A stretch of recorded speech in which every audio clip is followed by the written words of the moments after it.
Aqua Illumination Soul Blue fixture. As you can see, in comparison to my hand, kind of got a big hand, but it's a little over a foot long, a little bit wider than 6 inches.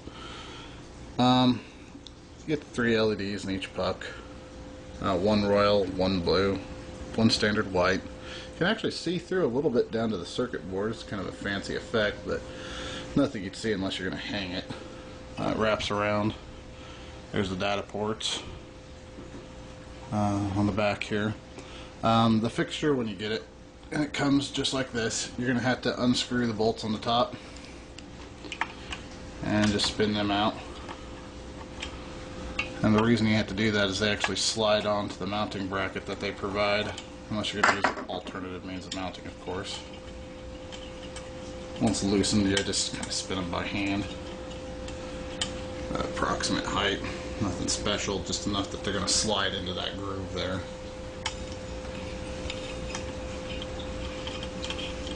Two different directions you can mount these fixtures with. You can go parallel on the fixture, or they can go front to back. I'm going to go ahead and show you a parallel mount real quick. So that's what they look like when they're mounted parallel in comparison to the rest of them being mounted front to back. Just slides on the bolts. Hangs kind of loose. The reason they do that is because you're going to want to tweak the positioning of the light to get your spotlights or your high peak areas in the right place. They do spotlight a little bit. I'm not going to say that they don't. The lenses are better than the previous generation on that, but they definitely do leave a beam downward. So you're going to want to elevate them probably about 4 to 6 inches off your tank to get rid of the spotlight effect if you hate it. Just remember, the more you raise it, the less intensity you're going to have, but it's kind of a moot point with how bright these things are. So spinning it back around, it just slides onto both rails.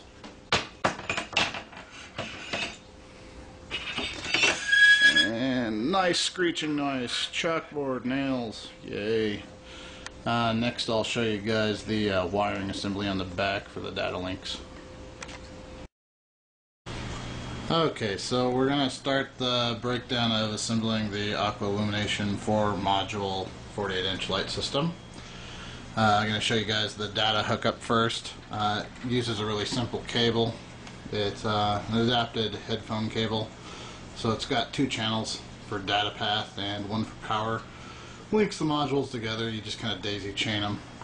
If you look at the back of the module here, you can see there's 2 inputs for data on the back and 1 for power. And you basically are just going to connect daisy chaining from whichever one you want to start over to the next one. Just make a quick path there. And you can just see they just kind of loop about. The cable that it comes with is only about a foot long, maybe a couple extra inches to stretch in between. The way I set them up, it's actually got a lot of extra slack. A lot of people have complained about the length of the cables, but they seem to be sufficient. Perhaps if you ran the modules long ways, you might want a little bit longer. On the initial hookup, the data sheet does say to hook all the modules' data paths up before installing power. So as far as the daisy chain goes, it goes from one module to the next just in a pretty standard pattern, just like so. The modules all sit on 2 aluminum rails. They actually ship the rails out first, so you're like, sweet, I got my lights, but it's just rails. It's kind of disappointing. The legs are a separate unit here. Quick screw tap to keep them in place. And the little end cap slides on. Just for a note, don't try forcing the legs over the end cap. Actually read the thing and put the legs on first and then the end cap. Otherwise you're going to scrape or break a lot of metal. You can see I've got little marks indicated to where the legs were installed. They just slide on pretty simple. Nothing very special there. Slide them into place and then screw them down. Then the end cap just kind of clips over. I was really disappointed with the height on the legs on this module. It's the one complaint I actually have is you'll see when I get it above the fish tank that it is literally hovering over the surface of your water. If you have a similar problem, I definitely recommend, if you can see a side shot here, but I definitely recommend that you're going to want to get a hanging kit or some other means of getting this up off the fish tank so that it's not hovering right on it. I'm using glass lids right now, and they tend to cut out a lot of light. So, I mean, this is the basic fixture. It comes with some heavy-duty screws that go into the end cap over here.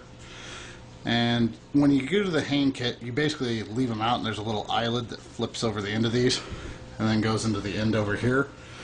And that's pretty much their hanging kit. It comes with a little belt adjuster, hangs from your ceiling. I'm not so sure about that with drywall, but we'll see later if I'm going to go that route. But as far as the data path is concerned, you could use any headphone plug. So if you wanted to separate these modules a great distance, you could.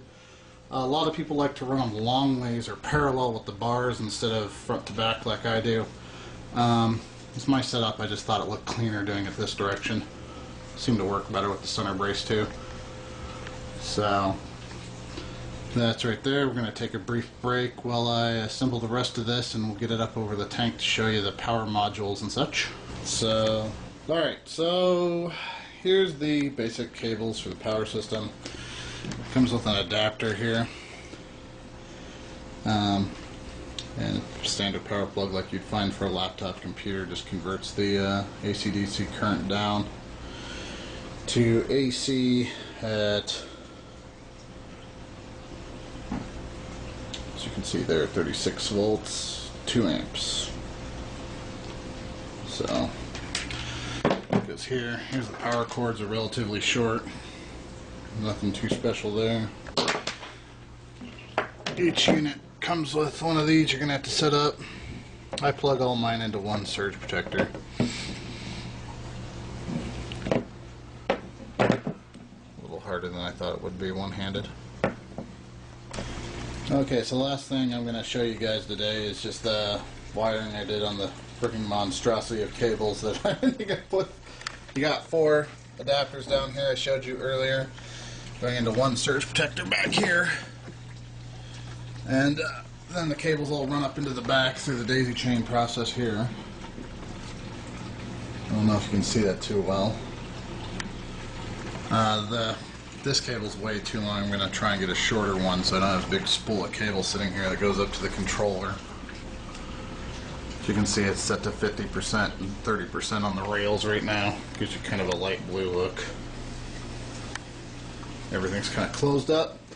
So I took everything down to show you guys the assembly on this. But you can see the daisy chain from the initial controller comes down straight here. First one in, and then alternating every other one across the entire back here. It's pretty simple to set up once you got it on there. The controller's a little bit finicky when you first get it. Pushes in to access settings, turn knob, push in. We're going to go back to auto here.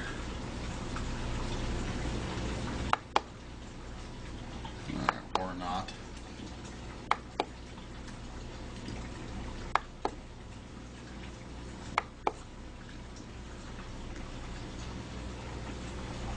Check and see if the rise and set times are still good to go. 30-minute sunrise and sunset. X intensity. And we want the lunar cycle on. Turn that off. And now we're on auto. Not sure if that time's correct, but I'll have to reset that because it's unplugged. It's basically a USB device with backlighting on the LCD screen from LEDs. I'm assuming probably even Crees, just because they buy them in bulk. Wouldn't even surprise me. Like, oh my god, I got Cree bulbs in there. As I told you earlier, I am using the glass tops because I want to show you the clearance here is non-existent to the water. So if my fish splash or anything happens, light fixture go bye-bye.